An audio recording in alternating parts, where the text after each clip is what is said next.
بسم الله الرحمن الرحيم. يا رب صل وسلم دائما أبدا على حبيبك خير الخلق كلهم. هو الحبيب الذي ترجى شفاعته لكل حول من الأحوال مقتحم. حاضرین و ناظرین، آج ہم آپ کے سامنے ظہر کی نماز کا وقت بیان کرتے ہیں۔ ظہر کی نماز کا وقت کب سے شروع ہوتا ہے اور کب تک جاتا ہے، اور دوسری بات یہ ہے کہ ظہر کا مستحب ٹائم، بہتر ٹائم، افضل ٹائم کون سا ہے۔ یاد رکھیے اس کے اندر کہ ظہر کا وقت گرمیوں میں علیحدہ ہے، سردیوں میں علیحدہ ہے۔ تو انشاءاللہ میں ظہر کا وقت بھی آپ کے سامنے رکھوں گا حدیث کی روشنی میں، اور سردیوں میں بھی ظہر کا وقت آپ کے سامنے حدیث کی روشنی میں بیان کروں گا، تاکہ آپ کو پتہ چل جائے احناف جو نماز پڑھتے ہیں سردیوں میں بھی یہ سنت کے مطابق ہماری نماز ہے، اور گرمیوں میں اگر ہم ظہر کو تھوڑا سا ٹھنڈا کر کے پڑھتے ہیں تو یہ بھی ہماری نماز سنت کے مطابق ہے۔ آئیے میں سب سے پہلے آپ کے سامنے ظہر کے وقت کو بیان کرتا ہوں کہ ظہر کا وقت کب شروع ہوتا ہے۔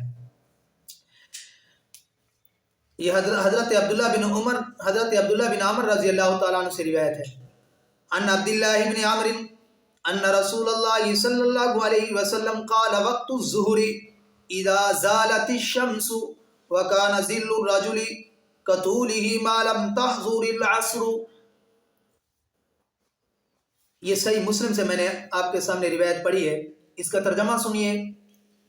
حضرت عبداللہ بن عمر رضی اللہ تعالیٰ عنہ سے روایت ہے کہ رسول اللہ صلی اللہ علیہ وسلم نے فرمایا کہ ظہر کا وقت اس وقت سے ہے جب سورج ڈھل جائے اور انسان کا سایہ اس کے قد کے برابر ہو جائے، اور اس وقت ختم ہوتا ہے جب تک کہ عصر کا وقت نہ آ جائے۔ اور دوسری حدیث اس کے بارے میں آپ سنیے، میں آپ کے سامنے دوسری حدیث بھی لاتا ہوں ظہر کے وقت کے متعلق۔ عن عبداللہ بن رافع مولا ام سلمہ رضی اللہ تعالی عنہ زوج النبی انہ سأل ابا ہریرہ رضی اللہ تعالی عنہ عن وقت الصلاة فقال ابو ہریرہ رضی اللہ تعالی عنہ قال انا اخبرک صلی الظہر اذا کان ظلک مثلک والعصر اذا کان ظلک مثلیک۔ یہ روایت میں نے آپ کے سامنے موطا امام مالک سے پڑھی ہے۔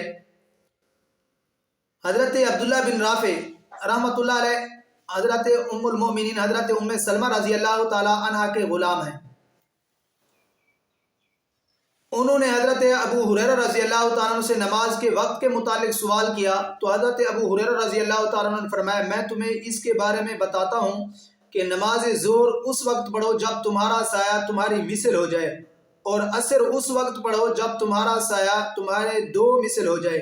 ان حدیث سے معلوم ہوا ہے کہ نماز ظہر کا وقت تو زوال کے بعد شروع ہو جاتا ہے، لیکن نماز مؤخر کر کے پڑھنی چاہیے، اور آخر وقت مثلین تک ہے، یعنی جب ہر چیز کا سایہ اصلی سایہ کے علاوہ دو مثل ہو جائے۔ حاضرین و ناظرین، دیکھیے ان دو حدیثوں میں آپ نے کیا سنا، کیا سمجھا۔ ان دو حدیثوں کے اندر اللہ کے پاک پیغمبر صلی اللہ علیہ وسلم نے ظہر کے وقت کو بیان فرمایا ہے کہ کب شروع ہوتا ہے، جب سورج ڈھل جائے، اور اس کی انتہا کب ہے، جب ہر چیز کا سایہ اصلی سایہ کے علاوہ ہر چیز کا سایہ دو مثل ہو جائے، تو پھر ظہر کا وقت وہاں تک جاتا ہے، اس کے آگے عصر کا ٹائم شروع ہوتا ہے۔ یہ تو میں نے آپ کے سامنے ظہر کے وقت کو بیان کیا ہے حدیث کی روشنی میں۔ آگے چلیے کہ ظہر کی نماز اب کس وقت میں پڑھنی چاہیے، یعنی 2 گھنٹے ہیں، اب ان میں سے پہلے گھنٹے میں پڑھنی چاہیے، 3 گھنٹے ہیں یا 2.5 گھنٹے ہیں بنتے ہیں، پہلے وقت میں پڑھنی چاہیے یا آخر وقت میں پڑھنی چاہیے۔ یاد رکھیے گا میں نے آپ کو بتایا ہے کہ ظہر کے جو اوقات ہیں گرمیوں میں اس کے اندر جو ہم نماز پڑھتے ہیں احناف نماز کو مؤخر کر کے پڑھتے ہیں، اور سردیوں میں جلدی سے پڑھتے ہیں۔ اس کے بارے میں حدیث ہے ہمارے پاس، ہم حدیث کی روح سے ہم حدیث کو دیکھ کر چلتے ہیں۔ سنیے ذرا ظہر کا وقت کہ اللہ کے پاک پیغمبر صلی اللہ علیہ وسلم نے ظہر کا مستحب وقت کون سا بتایا ہے۔ گرمیوں میں ظہر کا مسنون وقت کیا ہے؟ گرمیوں میں ظہر کا مسنون وقت یہ ہے کہ ظہر کو مؤخر کر کے پڑھو، ٹھیک ہے۔ اس کے بارے میں حدیث سنیے۔ عن ابی سعید رضی اللہ تعالیٰ عنہ قال قال رسول اللہ صلی اللہ علیہ وسلم ابردوا بالظہر فإن شدۃ الحر من فیح جہنم۔ یہ روایت صحیح بخاری کی ہے۔ اب ذرا سنیے بخاری والو، ذرا بخاری شریف کو بھی سنیے۔ حضرت ابو سعید خدری رضی اللہ تعالیٰ عنہ سے روایت ہے کہ रसूलुल्लाह सल्लल्लाहु अलैहि वसल्लम ने फरमाया नमाज ज़ोहर को ठंडा करके पढ़ो क्योंकि गर्मी की शिद्दत जहन्नम के सांस लेने की वजह से है। अब बुखारी शरीफ में है, इमाम बुखारी रहमतुल्लाह अलैह, जिसके बारे में आप लोगों का नारा है असाहुल कुतुब इबादा किताबिल्लाह, कि अल्लाह ने कुरान मजीद के बाद सबसे अफजल असाह कुतुब वो बुखारी शरीफ है। जबकि बाकी भी सारी हदीस की किताबें हैं और सारी हमारे यहाँ तो नबी करीम सल्लल्लाहु अलैहि वसल्लम का फरमान सीने पर, और हम उसको अपनी आंखों का ठंडक समझते हैं और नबी के हर फरमान को लेते हैं। तो यहाँ इमाम बुखारी रहमतुल्लाह ने खुद बयान कर दिया कि जोहर के अंदर गर्मियों में जोहर की नमाज का टाइम ये है कि जोहर को थोड़ा सा क्या करो, मुअख्खर करके पढ़ो, क्योंकि ये जो गर्मी होती है ये जहन्नम के सांस लेने की वजह से होती है। आगे चलिए दूसरी हदीस में आपके सामने ले आता हूँ हजरत अबू हुरैरा से। अन अबी हुरैरा रज़ियल्लाहु तआला अन्हु अन नबी सल्लल्लाहु अलैहि वसल्लम अन्नहु क़ाला इज़ा इश्तद्दल हर्रु फअब्रिदू बिस्सलाति फ़इन्न शिद्दतल हर्रि मिन फ़ैहि जहन्नम।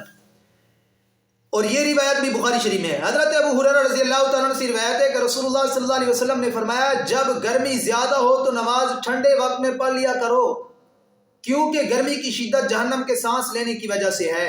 हाज़रीन नाज़रीन, आप बताइए क्या जब गर्मियों में हम जोहर की नमाज पढ़ते हैं इसका ठंडा वक्त कौन सा है? इसका अव्वल वक्त है या आखिर वक्त है? ज़ाहिर बात है आप लोग समझते हैं कि इसका ठंडा वक्त वो है, थोड़ा सा इसको मुअख्खर करके पढ़ेंगे तो ये इसका ठंडा वक्त बनेगा, ठीक है। और जब सूरज ढलता है कितनी गर्मी होती है, कितनी शदीद गर्मी होती है, तो इसलिए अल्लाह के पाक पैगंबर सल्लल्लाहु अलैहि वसल्लम ने गर्मियों में मसनून वक्त बयान फरमाया कि इसको मुअख्खर करके पढ़ा करो। आगे देखिए, सर्दियों में मैंने बताया था कि हम सर्दियों में जोहर की नमाज को जल्दी क्यों पढ़ते हैं, इसके बारे में हमारे पास नबी करीम सल्लल्लाहु अलैहि वसल्लम का फरमान है। नबी करीम सल्लल्लाहु अलैहि वसल्लम ने क्या फरमाया? हजरत अनस बिन मालिक रज़ियल्लाहु तआला अन्हु से रिवायत है, अन अनस बिन मालिक रज़ियल्लाहु तआला अन्हु क़ाल कान रसूलुल्लाह सल्लल्लाहु अलैहि वसल्लम इज़ा कानल हर्रु अबरद बिस्सलाति व इज़ा कानल बर्दु अज्जला। ये रिवायत मैंने सुनन नसई से पढ़ी है, बाबू ताजील ज़ुहर। हज़रत अनस बिन मालिक रज़ियल्लाहु तआला अन्हु से रिवायत है कि रसूलुल्लाह सल्लल्लाहु अलैहि वसल्लम गर्मी के मौसम में नमाज ठंडे वक्त में पढ़ते थे और सर्दी के मौसम में जल्दी अदा फरमाते थे। हाज़रीन और नाज़रीन, हमने आपको बताया है कि सर्दियों में हम नमाज जल्दी क्यों पढ़ते हैं, इसलिए कि हमारे पास अल्लाह के पाक पैगंबर सल्लल्लाहु अलैहि वसल्लम की हदीस है कि हम हदीस को देखकर जो है अपनी नमाज को जल्दी पढ़ते हैं सर्दियों में और हम मुअख्खर करते हैं हदीस को देखकर गर्मियों में। आगे देखिए हाज़रीन और नाज़रीन, इस पर मैंने आपके सामने दो हदीसें मैंने वक्त पर बयान की हैं और एक हदीस मैंने आपके सामने सर्दियों के मौसम के मुतालिक बयान की है।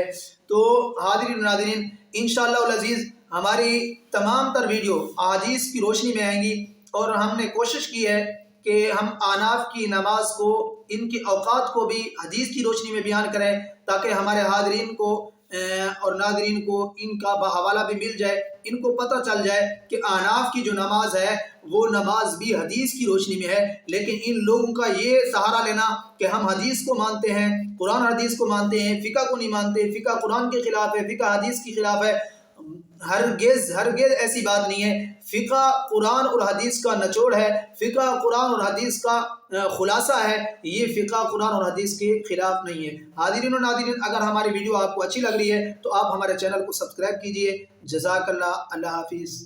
मुफ्ती अब्दुल लतीफ़ के बयानात के लिए मुफ्ती अब्दुल लतीफ़ के ऑफिशियल चैनल को सब्सक्राइब करें। शुक्रिया।